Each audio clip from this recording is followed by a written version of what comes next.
2014 Hot 6 GSL Season 1 Round 16 Hero vs. Bbyong.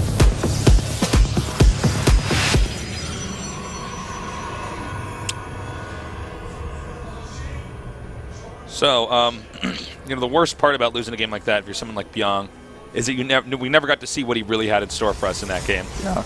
It's smart, too. Both Bbyong and Hero in this group actually doing a lot of aggro builds.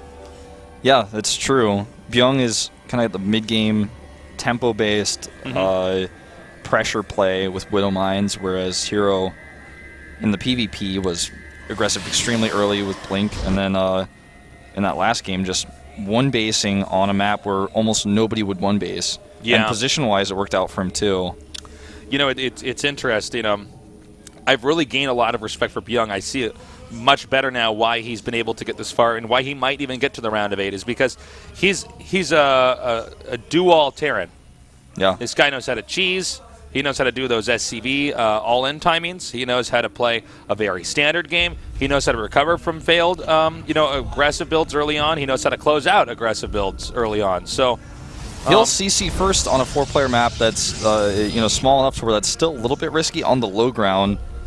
Well, it's funny because a lot of people don't ever give recognition to the macro greed, which is like reverse cheese. Yeah.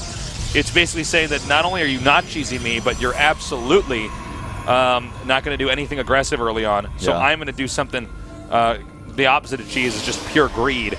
Yeah, pure greed. It's just hope that I can actually get a head start from you. That's what people were calling early on in StarCraft II an eco cheese command center first because it was. Oh, I like that a lot, eco cheese. People would say that because it was like not viable to CC first in Wings of Liberty. Just with the meta, it was like. Actually, what's interesting for like RTS history is that every RTS game always starts out with aggressive one-base builds. Yeah. They always start out, whether it was StarCraft 1, even in Warcraft 3. Well, the Warcraft 3 is kind of a hybrid game.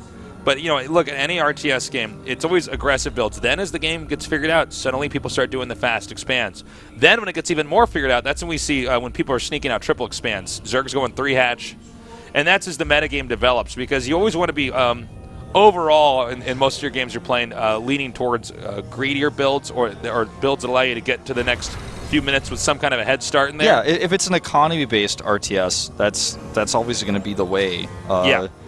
And in StarCraft II at the very beginning, not only was it just the meta and nobody really figured out exactly which units did what, but the maps were also very small at the time as well, which contributed to Remember this. Steps of War? Yes. Worst map ever.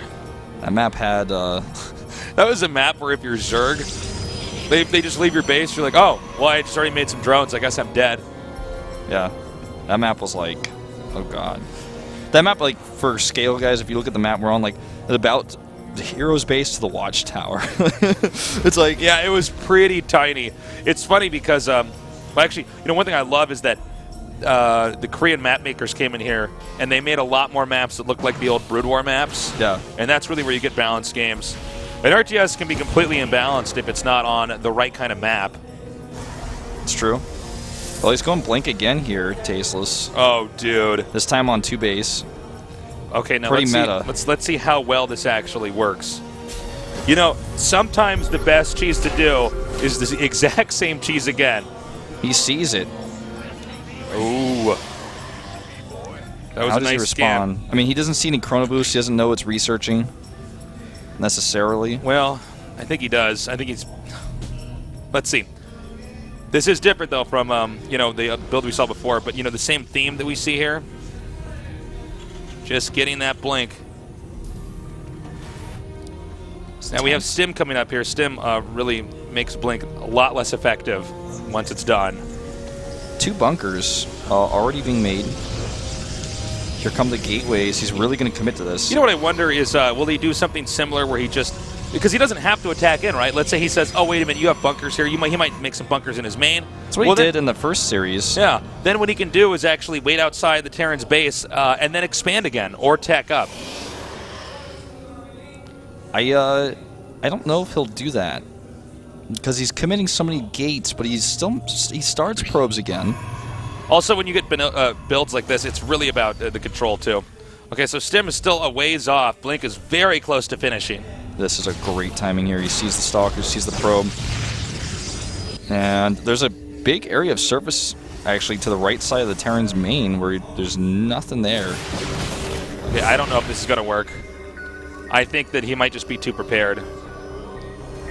And, you know, right now he doesn't have much tech, okay? So, it's not easy to just switch out of this. He has no robo, for instance. There's a lot of Marines. It's all about the micro here. He goes into the main. Got up. Great nice time warp here. Really good time warp. And he can get Stim. Oh, this is Stim gonna be is huge. dead, man. There's no way he's getting that. That's it. That's Beautiful. no Stim, and this is going to be almost impossible to defend without that. Okay, he's got some more Stalkers down here on the low ground. He hasn't brought him up just yet. Now, he wants to wait for that time warp to pass, but that's going to take a long time to do. Now, also note, he can blink these out one by one if he wants to. Okay, there we go. He needs to keep that mothership core very close because the vision did recently get nerfed. And it's actually now going to attack the front location. Beautiful over here, attacking the front. There's no way these SCVs can save this bunker in time. Time warp there. Again, another nice play. He can individually blink these Stalkers away if he wants to, and that's exactly what he's going to do. Doing so much damage. Even as Terran retreats, he's going to be slowed down. Yep. And this is just way too much damage without Stim, without any hope of even holding his natural. No medevacs on the map.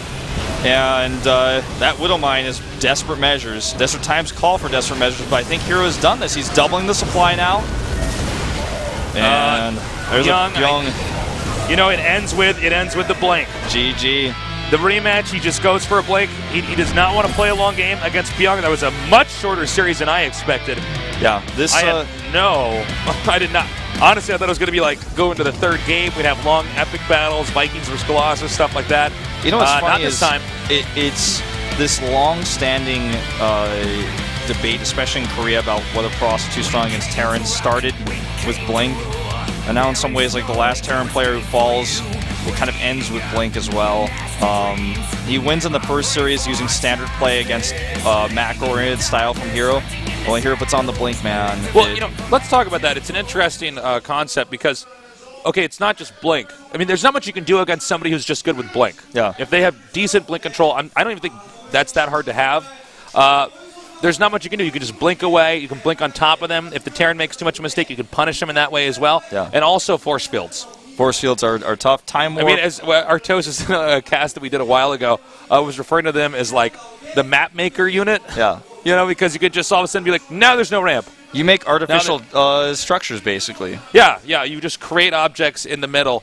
And I think that's why we're seeing so much Protoss success. Yeah. Because now that this game's been around long enough, it's been like marinating the minds of these RTS geniuses for long enough that now we have people that can really abuse the tools that Protoss are given early on. Yeah, it's true. We've got like force fields. We've got the mothership core coming out early, which means you don't need a robo for this type of build. You can have that high ground vision much earlier. Yeah.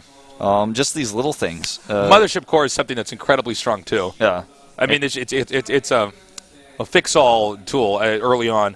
I mean, even giving you a vision to the high ground. I mean, yeah, even with the nerf, it's still quite viable to do Blink Stalker. Well, as low as its vision is, it still can peak up. It still sees high ground. It still can see, and it flies. Anyways, the results for today, very interesting. We do not have our Terran player going on, so that leaves just Maru here. Sue against Hero. Or Sue and Hero, excuse me. Sue and Hero move on. Yeah, really good series I would recommend is to go back in Hero versus Bbyong, the first series. There was a fourth game, there was a tie, and I would really recommend going back and watching it again even, especially if you're just really curious about how some of those scenarios play out and how Tempo Terran can work really well against Protoss on certain maps. Props to Hero for those great builds. The round of 8 looks like this now. Yep, we now have basically 2/3 filled out. Or 3/4, excuse me. And we know that no matter what, the other two players that haven't been in here are going to be Protoss. Yes. Since it's Group C that is remaining. So that means our round of 8 are going to be 5 Protosses, 2 Zergs, and a Terran. Terran's still around. Maru's still... Each round we get one Terran I want Maru to less. get to the finals. I think that would be so cool if he won this tournament. It would be awesome. So here's our Protoss group below us here. Classic, Squirtle, Parting, and Rain. It's going to be on Wednesday. No Code S matches on Friday because of that schedule change. Yeah, sorry about that, guys. You're going to have to watch something else. Anyways, as always, Wolf, thank you for subbing in here for Tosis today. It's I been a appreciate pleasure as always.